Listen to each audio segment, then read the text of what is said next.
ശ്രീകാന്തിനെ വിളിക്കുന്ന രേവതി വർഷയ്ക്ക് വയ്യാതിരുന്നിട്ട് ജോലിക്ക് പോയതിന് ശ്രീകാന്തിനെ കുറ്റപ്പെടുത്തുന്നു. തുടർന്ന് ശ്രീകാന്തിനെ ഉപദേശിക്കുകയും അമ്മ പറയുന്നത് കേട്ട് നീ വർഷനെ കാണാൻ പോകാതിരിക്കരുതെന്നും ഇന്ന് തന്നെ വർഷനെ നീ കൂട്ടിക്കൊണ്ടുവരണമെന്നും പറയുന്നു.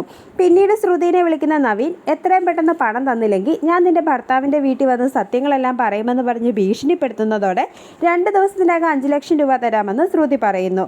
ശേഷം ഇന്ന് രാത്രി തന്നെ സച്ചിയുടെ ഫോണിൽ നിന്നും വീഡിയോ എടുത്ത് ആന്റണിക്ക് അയച്ചു കൊടുക്കണമെന്നും പിന്നെ നവീൻ്റെ കാര്യം ആന്റണി നോക്കിക്കൊള്ളുമെന്നും ശ്രുതി മനസ്സിൽ ചിന്തിക്കുന്നു. പിന്നീട് മധുസൂദനും മഹിമയും വർഷ തിരികെ വന്നതിൻ്റെ കാര്യം അറിയാനും ആ പ്രശ്നം കൂടുതൽ വഷളാക്കി ശ്രീകാന്തിനെയും വർഷനെയും വീട്ടിൽ പിടിച്ചു നിർത്താനുമുള്ള വഴികളെപ്പറ്റി ആലോചിക്കുന്നു. ഇതേസമയം അവിടെ എത്തുന്ന ശ്രീകാന്തിനോട് വർഷ വീട്ടിലേക്ക് വന്നതിൻ്റെ കാര്യം തിരക്കിയെങ്കിലും ഒന്നുമില്ലെന്ന് ശ്രീകാന്ത് പറയുന്നു. ശേഷം വർഷയുടെ അടുത്തേക്ക് എത്തുന്ന ശ്രീകാന്തിനോട് വർഷ ദേഷ്യപ്പെടുമ്പോൾ ശ്രീകാന്ത് വർഷയോട് മാപ്പ് ചോദിക്കുകയും നീ എൻ്റെ ഒപ്പം വീട്ടിലേക്ക് വരാനും പറയുന്നു. എന്നാൽ ഞാൻ വരുന്നില്ലെന്ന് പറഞ്ഞ് വർഷ വീണ്ടും പിണങ്ങുന്നതോടെ ശ്രീകാന്ത് വർഷയ്ക്ക് ഒരു ഡയമണ്ട് മോതിരം ഗിഫ്റ്റായി നൽകുന്നു. അതോടെ വർഷയുടെ പിണക്കം മാറുകയും വർഷയ്ക്ക് ഒരുപാട് സന്തോഷമാവുകയും ചെയ്യുന്നു.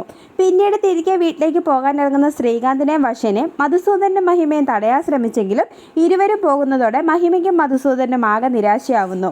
പിന്നീട് വർഷ പിണങ്ങിപ്പോയ വിവരം ചന്ദ്രമതി ഭാമേനെ വിളിച്ചറിയിക്കുന്നു. ഇതിനിടയിൽ ശ്രുതിയും സുധിയും ഭക്ഷണം കഴിക്കാനായി അവിടെ എത്തുന്നു. ഇതേസമയം വർഷേനെയും കൂട്ടി ശ്രീകാന്ത് അവിടെ എത്തുമ്പോൾ ചന്ദ്രമതി വർഷയോട് ദേഷ്യപ്പെടുന്നു. ഇത് കേൾക്കുന്ന വർഷ ചന്ദ്രമതിക്ക് കണക്കിന് കൊടുക്കുന്നു. അത് കേട്ട് സന്തോഷിക്കുന്ന സച്ചിയെ കാണിച്ച് എപ്പിസോഡ് അവസാനിക്കുന്നു.